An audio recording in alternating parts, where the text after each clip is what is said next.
is Reverend Sophie Whitmarsh, and I was appointed as the Children, Youth and Families Missioner for St David's Diocese in 2022.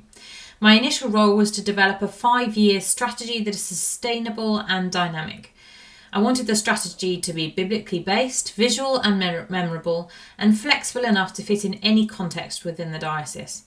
This video is here to introduce you to the strategy, and my hope and prayer is that you find it helpful in your own local ministry areas. I hope you will already see areas where you are doing well, but I hope too that you will see areas for improvement. My ongoing role is to help and support you to deliver this strategy in your local ministry areas. And as I walk you through the strategy, I will point you to areas where I can be of particular use to you. I was given a prophetic word in 2021, and sacred soil continues to have meaning for me and for my ministry, and I hope is significant for the diocese. As a largely rural diocese, we should embrace the land in which we live. God is the great cultivator. This quote from the book Making Peace with the Land, God's Call to Reconcile with Creation, is written by Norman Worsbert and Fred Bainson, and for me highlights the connectedness we should have with God, with each other and with the land, the soil. It is on the connection with the soil and our use of it which gave me the starting point for all the strategy. I discovered that a 5-year strategy would not necessarily be helpful because each of our contexts, our gardens, come in different shapes and sizes. And so instead, the 5-year strategy became a 5-step strategy. This strategy will be organic. It allows for flexibility and will, with prayer, lead to a healthy harvest. So the 5 steps are: prepare. Preparation is vital. You might need to take out some weeds and perhaps add nutrients. Perhaps the soil is tired. It may need time to rest, a time of fallow. Step 2 is to plant. Seeds can begin to be planted. Some seeds are scattered far and wide and others deliberately placed. Some are planted deep in the ground and others are more shallow. Step 3 is to nourish. Watering and feeding needs to be done with care. Each seed will need unique amounts of water and nutrients. No 2 seeds will need the same things. Overwater and you could drown the seed. Underwater and the seed will dry up and become infertile. Step 4 is grow. As germination happens and growth begins, we need to think about the future. Does this plant need to be trained in a particular way? Perhaps the plant needs to be pruned and for more growth to be encouraged. And finally, harvest, where our hard work has paid off and we see the fruits of our rewards.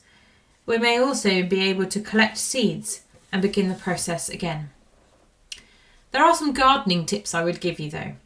The time from preparation of soil to harvest will vary, depending on how well the soil is prepared, how big or small the seed is, how well it is fed, watered and nurtured, and how much attention is taken when pruning and training. And some things that we should be aware of. Everyone's garden is a different shape and size. Don't compare to others. Sometimes plants die or need cutting back, and sometimes the soil is tired or overused. It will need to recover. So in more detail now, our 5 steps. Our first step is to prepare the soil. In Matthew 13 verses 1 to 8 it says that same day Jesus went out of the house and sat beside the lake. Such great crowds gathered around him that he got into a boat and sat there while the crowd stood on the beach. And he told them many things in parables, saying, "Listen. A sower went out to sow, and as he sowed, some seeds fell on the path, and the birds came and ate them up. Other seeds fell on rocky ground, where they did not have much soil, and they sprang up quickly, since they had no depth of soil. But when the sun rose, they were scorched, and since they had no root, they withered away. Other seeds fell among thorns, and the thorns grew up and choked them. Other seeds fell on good soil and brought forth grain, some 100, some 60, some 30. Prepare is the stage where we'll ensure all those working with children, youth and families have the right training and support. This is not about me telling you what you need, but rather about me giving you resources and asking what you need to do God's work. I will offer a yearly cycle of training that may include godly play, open the book, prayer spaces in schools, in-house training on engaging with schools and monthly online videos. This might also include one-to-ones and mentoring for those who want it. Network lunches to share best practice, build relationships, aid with communications and show that we are not alone. Preparation is also about listening to the Holy Spirit and resting. So there will be retreats available for those who need them, including for schools. There will also be resources available for people to use. Preparation will be where most of my work will be done, supporting and resourcing you who are keen to work with children, youth and families. Step 2 is to plant, or what I call pre-discipleship. The way a seed is planted depends upon the seed.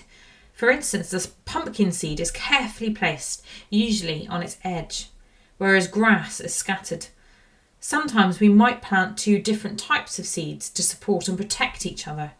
Seeds of hope must also be planted in different ways according to context. Many of the projects in our diocese are about scattering seeds rather than placing, but both are needed. Plant Dairy, for instance, works with families who struggle. Some of their work is overtly Christian, other parts are not. But what they do is present a set of Christian values. They seek to serve, and LMAs should work with Plant Dairy. As Plant Dairy scatters small seeds, the LMAs need to work alongside them to plant more deliberately the bigger, more particular seeds.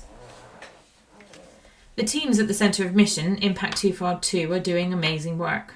They too are scattering seeds, but are also planting seeds more deliberately when the time is right.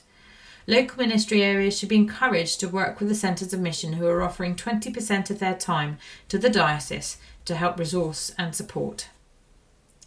Schools work is another area where seeds can be both scattered and deliberately placed. Local ministry areas should be encouraged to engage with schools, and training will be given and mentoring provided for those who are lacking in confidence. I will offer 3 sessions where I will come into schools with clerics or lay people to encourage collective worship and relationship building. There will be projects. Planting seeds may not look like church as we are used to, but it is important that the seeds are sown. Fallow soil that hasn't been used for a while, is often most fertile, so meet people where they are at and don't expect them to come to you. Working with outside organisations such as PAVs is also key to our work. I have been working alongside organisations such as Community Connectors and ASD Family Support. As a church, we have a lot to offer and people are keen to work with us, but they're also anxious about engaging the church for many reasons. It is important we build relationships with outside organisations so we can support and offer ourselves. Those outside organisations will also offer funding and support to activities, especially with young people. My role here is to join the dots, share where seed is successful, where a different planting approach needs to happen, and know enough of what is happening across the diocese to be able to point people in the right direction for help. The next step is to nourish. Jesus didn't wave a wand and magically have everyone falling at his feet. Even the disciples continued to grow and learn throughout this time with them. Jesus fed and nurtured them through fellowship, through teaching, through healing, and through forgiveness. We must find different ways to nourish our new disciples. There is now a youth action group which will be a place of mutual support and encouragement for our young people. It may be that this group are able to facilitate projects and ideas led by the young people themselves. Youth, house or cell groups can be helpful in encouraging and growing disciples. The youth pilgrimage has proved to be extremely successful and will, God willing, grow every year. Suggestions of youth festivals, camping retreats and so on. Projects such as toddler groups can be a wonderful way to continue discipleship and help out young families. And I would like to encourage local ministry areas to better involve their young people in the leadership of their churches. The Children, Youth and Families Mission will work with groups of people to provide quality diocesan-wide activities and events that feed our children, youth and families communities. They will also help and encourage local ministry areas. Our next step is to grow. If we're going to see a fruitful harvest every cycle, we need to invest in our young people. There are many things being explored at this time, including a provincial-wide young vocation strategy, a church-based work experience scheme, and most recently St Padarn's and the Welsh Government have introduced an apprenticeship. As families come to faith, we need to give them the tools they need to nurture their own young ones. Teaching parents and families to encourage faith at home is important, and so we will be developing our own Parenting for Faith course. This part of the strategy is all about giving people the tools and resources to build confidence in Christians to go and share the Gospels themselves. And our final step is the harvest. We're now in a place where we can celebrate the fruit of our labours. By this stage, we will be seeing children, youth and families who have grown in their faith together. A healthy harvest will see those new disciples going out to scatter or plant new seeds, prepare more soil, etc. The diocese will have happy, confident Christians who love Jesus and want the world to know about him. Risk-taking becomes the norm, and local ministry areas are in a position to allow young people to lead, and families are living well and encouraging each other in their faith. This is something that can only be done as teams of committed Christians. Everyone needs to play their part in the preparing, planting, growing, nurturing and harvesting. So my question to you as I finish today is, where do your gifts lie? What can you do to help your local ministry area? And where can I help you and encourage you? What do you need from me? Thank you for listening. Take care. God bless.